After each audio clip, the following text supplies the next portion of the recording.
আম্বেদকর মন্তব্যের জন্য অবিলম্বে কেন্দ্রীয় স্বরাষ্ট্রমন্ত্রী অমিত শাহকে ক্ষমা চাইতে হবে। এই স্লোগানকে সামনে রেখে মুখ্যমন্ত্রীর নির্দেশে গোটা রাজ্য জুড়ে পথে নামল তৃণমূল কংগ্রেস।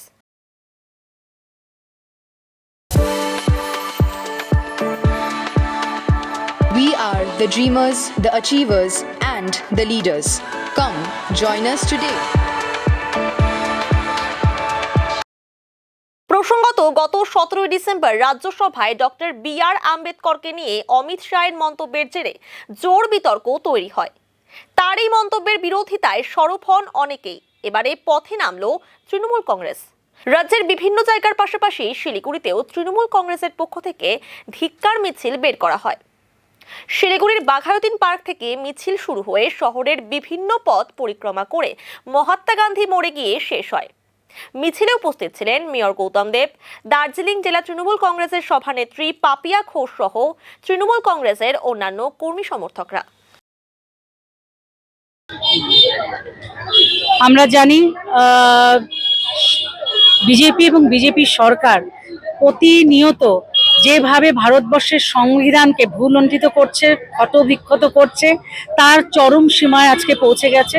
গত কয়েকদিন আগে আমরা দেখলাম, সারা দেশবাসীর সাথে সারা বিশ্ব দেখেছে, সংবিধানের যে প্রণেতা, যিনি সবসময় জাতি বিদ্বেষের বিরুদ্ধে, ন্যায়ের বিরুদ্ধে, ন্যায় বিচারের পক্ষে এবং জাতি বিদ্বেষের বিরুদ্ধে যিনি লড়াই করেছেন, বাবা সাহেব আম্বেদকর, যিনি আমাদের ভারতবাসীর গর্ব, তাকে একেবারে সংসদে দাঁড়িয়ে দেশবাসীর সামনে তাকে অপমান করা হলো, তার বিরুদ্ধে কুরুচিকর মন্তব্য করা হলো। তার বিরুদ্ধে আমাদের প্রতিবাদ।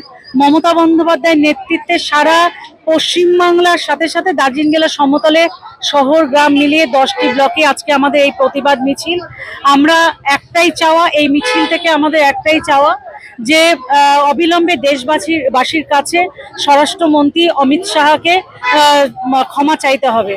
এবং আমরা দেখছি যে প্রতিনিয়ত তারা একের পর এক আমাদের যারা ভারতবর্ষের মনীষীরা, যাদের হাত ধরে আমাদের স্বাধীনতা এসছে, যারা স্বাধীনতাকে একদম অক্ষুণ্ণ রেখেছেন তাদের জীবদ্দশায়, তাদেরকে অপমান করে চলেছেন। এর আগে তারা জাতির জনক মহাত্মা গান্ধীকে করেছেন, আমাদের বিশ্বকবি রবীন্দ্রনাথকেও তারা অপমান করতে ছাড়েননি।